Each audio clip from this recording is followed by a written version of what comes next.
It is your host, E.I. Smith. Today's date is Saturday, July 20th, 2019. The time is 5:21 p.m. and I am in front of the Key building on Hillsborough Boulevard in Deerfield Beach, Florida. I'm going to get some gang stalking caught on camera for you this afternoon. Be looking for synchronized obstruction of movement, which includes vehicular activity, synchronized space crowding, which also includes vehicular activity, an abundance of public service vehicles, and general obstructive gang stalking activity. I'm going to make my way down US 1 south towards Starbucks. Let's go.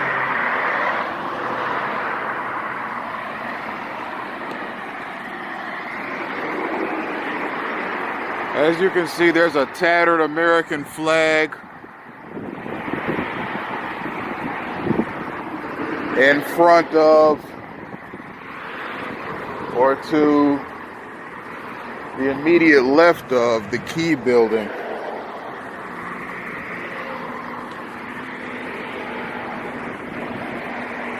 That's how I feel right now. I wanted to get that flag in the shot for a reason.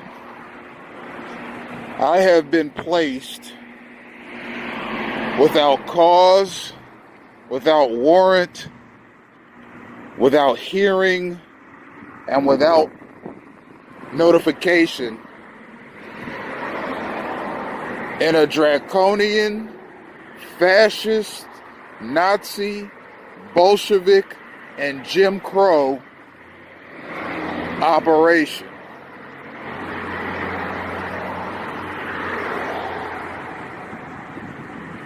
Scores of people on foot, bike, cars, what have you, are mobilized in my general direction from all directions, north, east, south, and west, 24 hours a day, 7 days a week, and it includes police.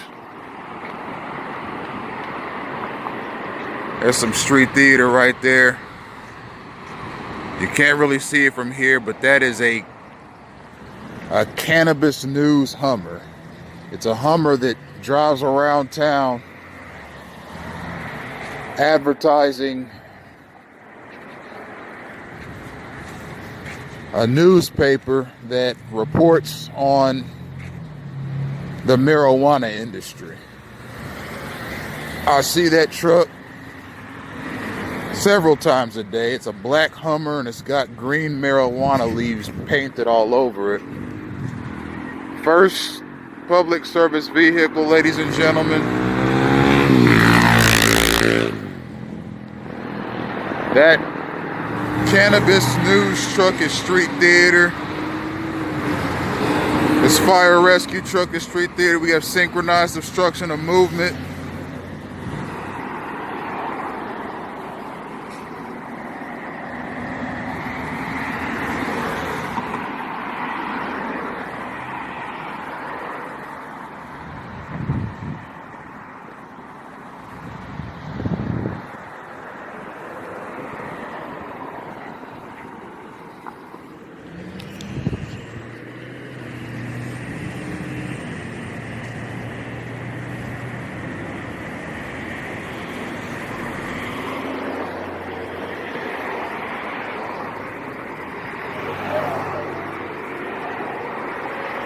Notice how that fire truck came out of the station the very second I passed the station. That's synchronization, ladies and gentlemen. And here's our second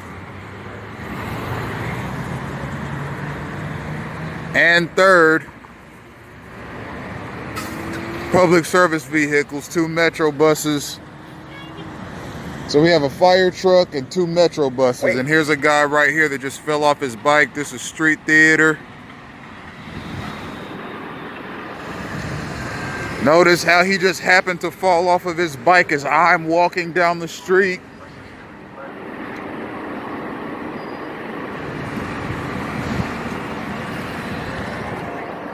That's the thing about being a targeted individual. Big stuff happens around you. Lots of things happen around you.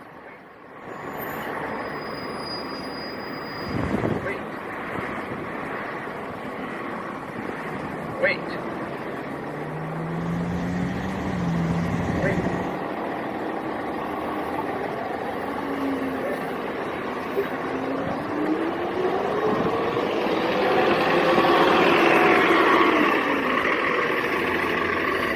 So just as I walked outside, a fire truck and 2 metro buses were present. Then we saw somebody who happened to fall off of his bike just as I was walking down that way.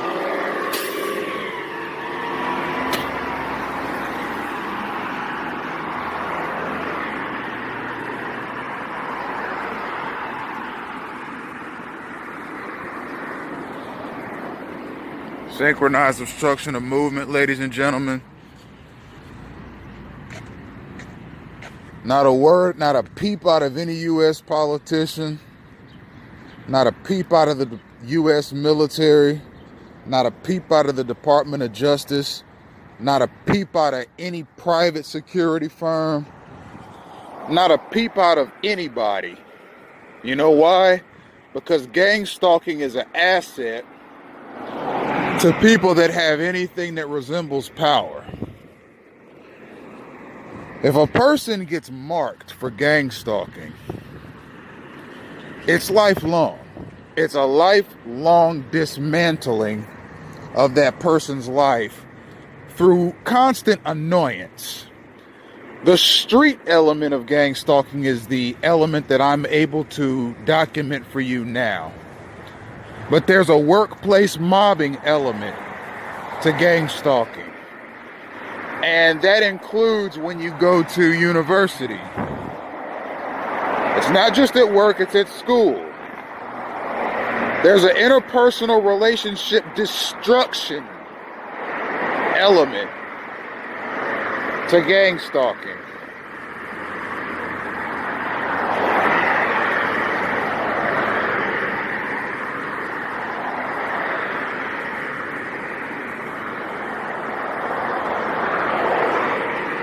There is a friendship destruction element to gang stalking. There's an isolation element to gang stalking. When a targeted individual makes a connection of some kind, interpersonal connection, the people that they make that connection with are targeted in their personal lives and at work, just not with the intensity that the targeted individual is targeted with. So in other words, if the targeted individual makes a friend or goes into a romantic relationship with somebody, that other person gets a light dose of what the targeted individual is getting. And oftentimes, it's almost as if the friend or significant other is compelled to do things that make the targeted individual angry, hurt, upset, or confused. Confused, namely, at why this person that the target cares about would do something or say something that would be so dramatically harmful to their relationship.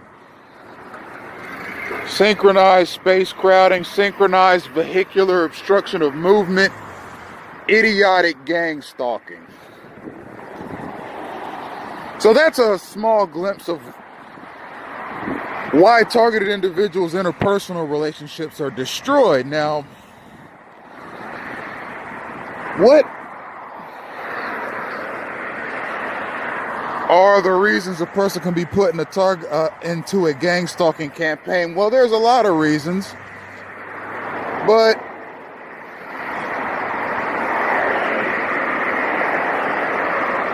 the reason, and I actually just passed Starbucks, I guess that's what happens when you get really passionate about something.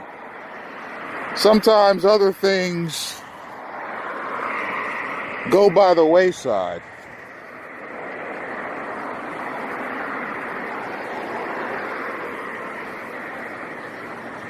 So I passed Starbucks. I may just keep walking rather than turn around. See, there's Starbucks right down the street there. Right next to Publix. Or in the same shopping center. But I think I'm going to keep walking on this one. I got 16 minutes of recording time left. Starbucks will still be open later. They don't close till 9:30. So I'm going to keep walking. There's a nice breeze going. I'm enjoying the exercise. And there's plenty of gang stalking to be seen and recorded.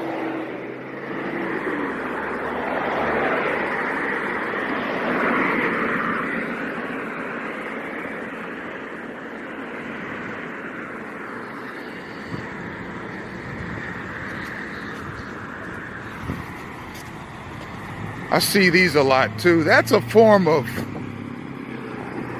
synchronized space crowding when those cars do that. Now, making U-turns in Florida is legal, but I'm starting to see that maneuver in a synchronized fashion.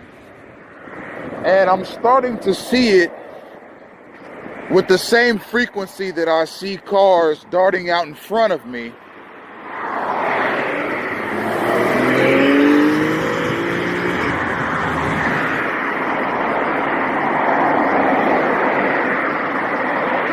As I'm walking or approaching a crosswalk or a driveway or a parking lot like this AT&T. Now, I don't have any doubt in my mind that there are private security, private investigatory, bounty hunter, bail enforcer, and other private security elements in gang stalking. The more I look into it, and the more I record it, and the more I read about it, it's starting to look like, and here's our fourth public security vehicle.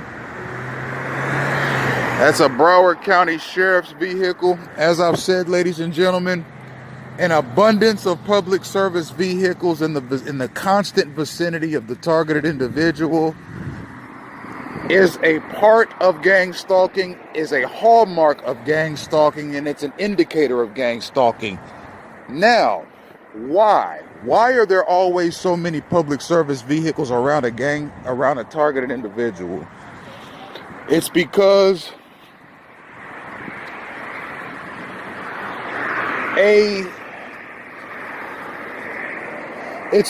there are a lot of private security elements in gang stalking. See, there are countless private security firms in the United States. And not all of them have members of that firm that drive around in marked vehicles that say A, B, and C security services or XYZ security services. Some of these private security firms work with intelligence agencies like the CIA. Some of these private security firms work with the FBI. Some of these private security firms work with the U.S. military. Some of these private security firms work with local police departments. And they have and they drive around in unmarked vehicles, and they have the capacity to mobilize units of spies and stalkers. Now, the public service vehicles could be a kind of a support system to them. Here's some more synchronized space crowding, synchronized obstruction of movement. Notice the very second I get to anything that resembles a crosswalk, a driveway, or a parking lot, that is a crosswalk, a driveway, or a parking lot, there is a car coming right there.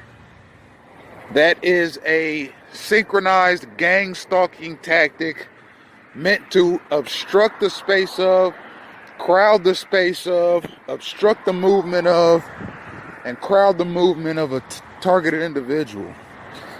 And that is vehicular synchronized obstruction of movement.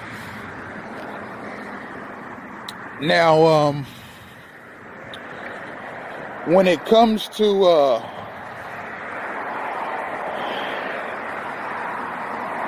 some comments I made earlier about how I haven't heard a peep out of anybody, it's because something like this is ugly. Something like this gets to the root of some things. Okay, the entirety of the American system will be exposed forever once gang stalking is exposed, because gang stalking takes a piece of each branch of government, executive, legislative, and judicial, and all branches of government in every state, local, state, and federal. All branches of government, and you see this, they can't help it. Ladies and gentlemen, look at this. They can't help it. It's part of the pattern that they were given as stalkers. Ladies and gentlemen, these are not coincidences. These are derivations. Now, in relation to that comment that I made,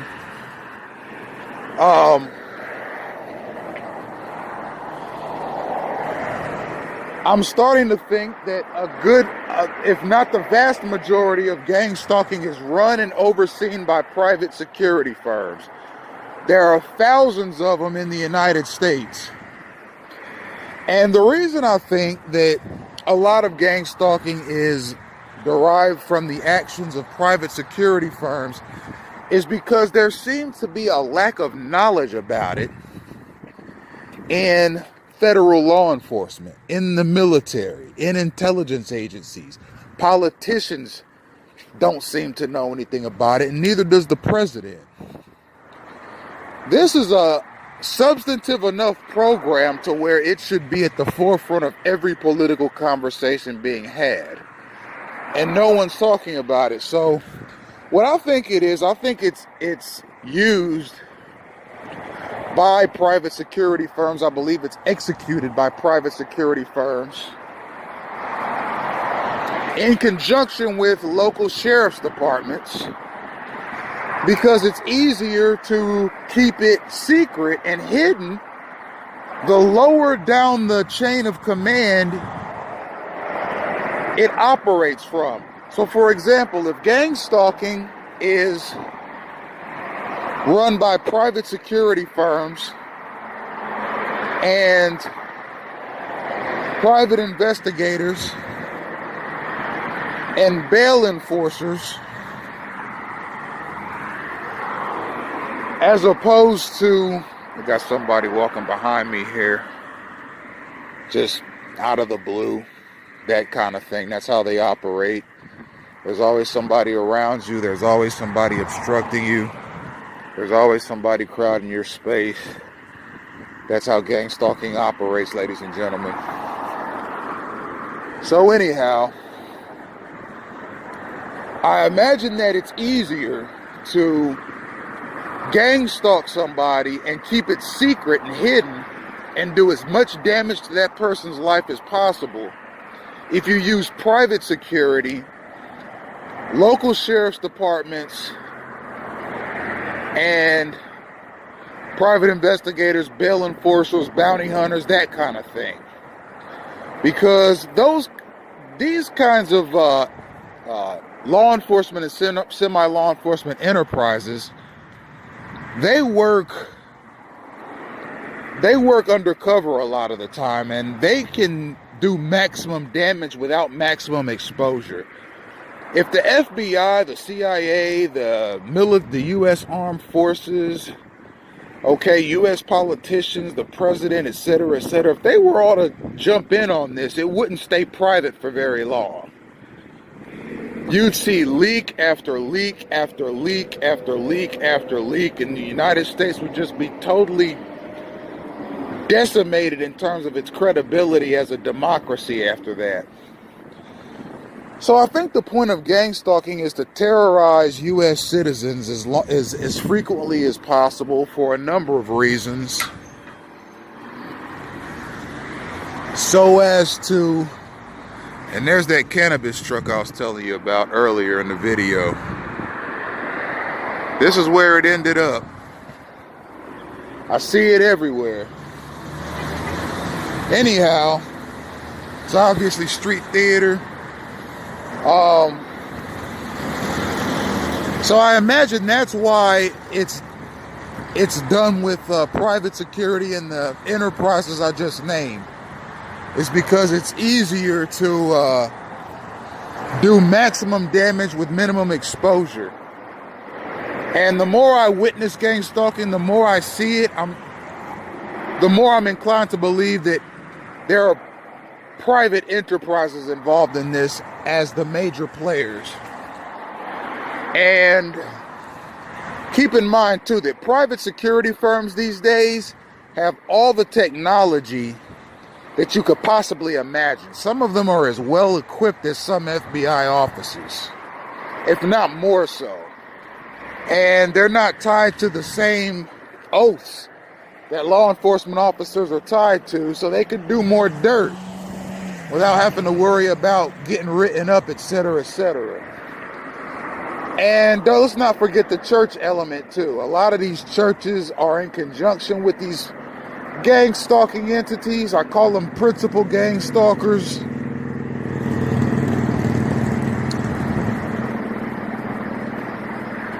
The point being to bully somebody into going to church. That's why they're always around a targeted individual. Everywhere a target looks, there's a Christian around.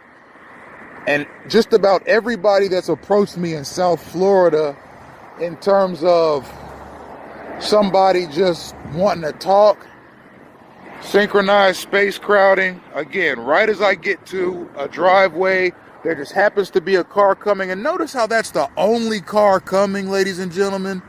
There is no other cars coming. It was just that one. Just as I was walking past.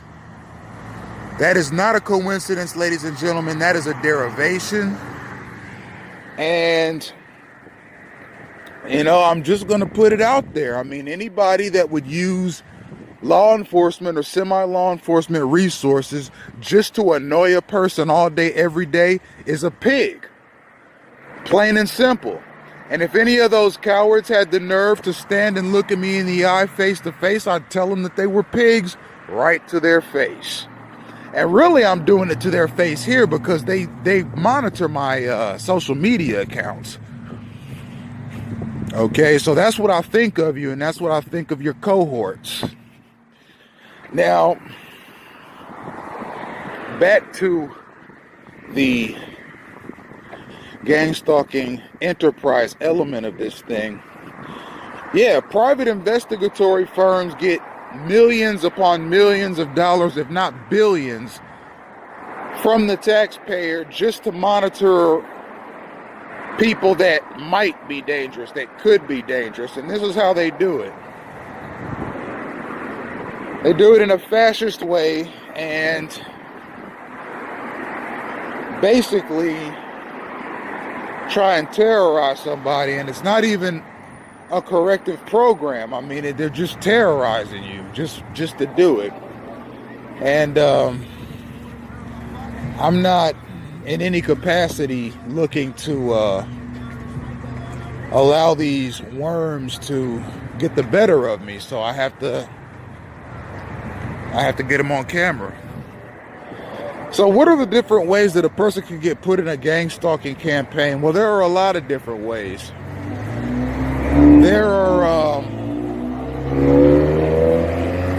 somebody can refer you to gang stalking campaign, to be in a gang stalking campaign. These are the reasons I found online: an inheritance, which I was told back in October of 18 that I have, getting into a messy divorce, being a whistleblower, visiting questionable websites,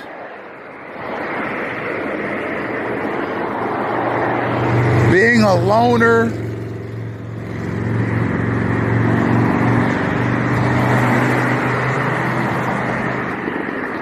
let's see, being very passionate about a political cause,